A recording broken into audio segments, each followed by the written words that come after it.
क्रिस्त में मेरे प्यारे विश्वासियों, हम अभी प्रभु का वचन ग्रहण करने वाले हैं।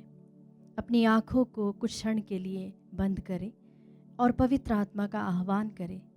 हम उसकी कृपा मांगे कि वह हमें ऐसी प्रज्ञा प्रदान करे कि हम उसके स्वर्ग राज के रहस्यों को जान सकें। आज के मनन के लिए हम लेंगे सन्मति का सुसमाचार अध्याय 16 पद संख्याएं 13 से 23 तक। पेत्रुस का विश्वास। ईसा ने कैसरिया फिलिपी प्रदेश पहुंचकर अपने शिष्यों से पूछा, मानव पुत्र कौन है? इस विषय में लोग क्या कहते हैं?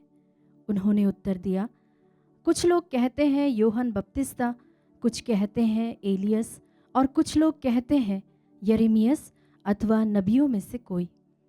इस पर ईसा ने कहा, और तुम क्या कहते हो कि मैं कौन हूँ? सिमोन पेत्रुस ने उत्तर दिया, आप मसीह हैं, आप जीवंत ईश्वर के पुत्र हैं। इस पर ईसा ने उनसे कहा, सिमोन योनस के पुत्र, तुम धन्य हो, क्योंकि किसी निरे मनुष्य ने नहीं बल्कि मेरे स्वर्गिक पिता ने तुम पर यह प्रकट किया है। मैं तुमसे कहता हूँ कि तुम पेत्रुस अर्थात चट्टान हो, और इस चट्टान पर मैं अपनी कलीसिया बनाऊंगा, और अधोलोक के फाटक इसके सामने टिक नहीं पाएंगे।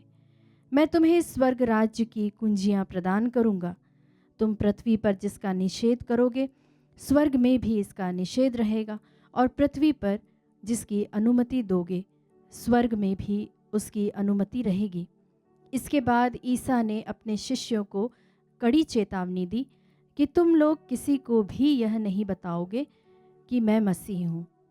उस समय से ईसा अपने शिष्यों को यह समझाने लगे कि मुझे यरूशलेम जाना होगा, नेताओं, महायाजकों और शास्त्रियों की ओर से बहुत दुख उठाना होगा, मार डाला जाना और तीसरे दिन जी उठना होगा। पेत्रुस ईसा को अलग ले गए और उन्हें यह कहते हुए फटकारने लगा, ईसा ऐसा ना करे, प्रभु यह आप पर कभी नहीं बीतेगी। इस पर ईसा ने मुड़कर पेत्रुस से कहा, हट जाओ शैतान, तुम मेरे रास्ते में बाधा बन रहे हो। तुम ईश्वर की बातें नहीं बल्कि मनुष्य की बातें सोचते हो। क्रिस्त में मेरे प्यारे विश्वासियों, हम जब सन्मति का सुसमाचार उसके अध्याय 16 और पद संख्या 13 से 23 में जो पढ़ते हैं, उसमें हमें पेत्रुस के विश्वास के बारे में बताया गया है। विश्वासियों, आपको क्या लगता है? मैं इस पूरे दृष्टांत का मनन चिंतन ना करते हुए सिर्फ मैं एक ही बिंदु पर आपका ध्यान ले जाना चाहती हूँ। जब प्रभु यीशु अपने शिष्यों से पूछते हैं कि तुम बताओ कि मैं कौन हूँ, आपको क्या लगता है? क्या प्रभु यीशु को कोई आइडेंटिटी क्राइसिस से होकर गुजरना पड़ रहा था? नहीं विश्वासियों, यीशु किसी भी तरह से आइडेंटिटी क्राइसिस का हिस्सा नहीं थे, पर शायद वे यह बताना मांग रहे थे कि हम उनके बारे में क्या सोचते हैं।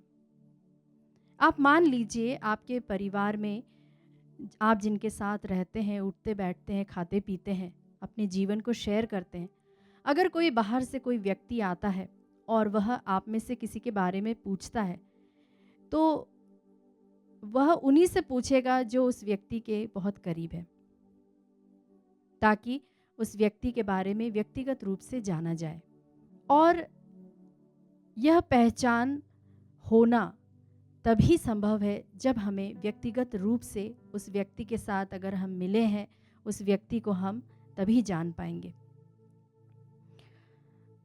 प्यारे विश्वासियों, जब प्रभु यीशु अपने शिष्यों से पूछते हैं कि लोग मेरे बारे में क्या कहते हैं, मतलब कि बाहर के लोग जिनके साथ में वह इतने ज़्यादा करीब नहीं है, उनकी क्या राय है, और शिष्य फटाफट इसका जवाब भी दे देते हैं। वे आराम से इसका जवाब दे देते हैं कि कुछ लोग यिर्मयाह, कुछ लोग यूहन्ना बपतिस्ता, कुछ लोग आपको नबी के रूप में इत्यादि, वे इसकी परिभाषा बहुत आराम से दे देते। पर जब यही प्रश्न प्रभु यीशु बहुत व्यक्तिगत रूप से उनसे पूछता है, तब वे रुक जाते हैं। हो सकता है उनमें से कुछ लोग जो उत्तर दिए थे उन्हीं में से कुछ उठाकर जवाब देना चाहते होंगे। हम देखें कभी भी क्लास में जब हम छोटे थे, जब क्लास में अगर मैडम ने कोई क्वेश्चन पूछा है और अगर किसी बच्चे ने जो बहुत होनहार है, उसने अगर उठकर जवाब दे दिया है, तो जो बाकी एवरेज बच्चे हैं या उससे कम नीचे स्थल वाले बच्चे हैं, वे लोग उसी में से कुछ शब्दों को पकड़ के तोड़ मड़ोड़ के उसका जवाब दे देते। और हो सकता है शिष्यों ने भी सोचा हो कि इसी में से वे लोग कुछ उठाकर जवाब दे देंगे। और तब पेतरुस कहता है और वह अंगीकार करता अपने विश्वास का कि आप ईश्वर के पुत्र हैं। प्यारे विश्वासियों, मैं आपका एक और चीज़ पर ध्यान ले जाना चाहती हूँ, वो है मरियम और मार्था।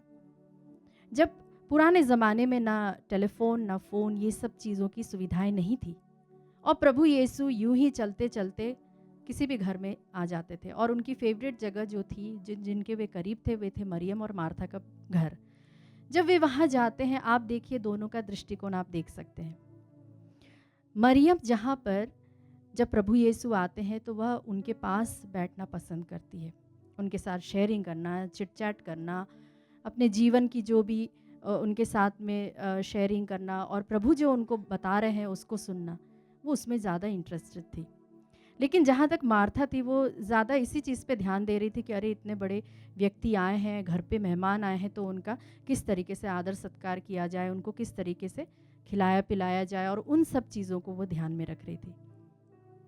प्यारे विश्वासियों, मैं इस घटना को इसलिए याद दिलाना चाहती हूँ कि प्रभु यीशु आज हमारे घरों में अगर हैं तो वो किस हैसियत से हैं, हम उन्हें किस दृष्टिकोण से देखते हैं।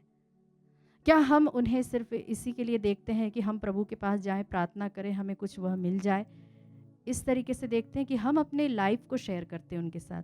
क्या वो हमारे परिवार का हिस्सा है, हमारी ज़िंदगी का हिस्सा है, हमारी परेशानियों का हिस्सा है, हमारे दुख सुख में वे भी हमारे साथ में हैं? आइए विश्वासियों, प्रभु से यह विशेष वरदान मांगे। अगर हमारा उनके साथ अभी तक रिश्ता नहीं बन पाया है तो उसे हम अटूट बनाएं, उसे हम और भी व्यक्तिगत बनाएं, पर्सनल बनाएं, क्योंकि प्रभु के साथ अनुभव करना दुनिया की किसी और रिश्ते से भी कहीं अधिक बढ़कर है। हम इस अनुग्रह के लिए विशेष प्रार्थना करें और अपने सभी निवेदनों को इस वक्त प्रभु के चरणों में रखें।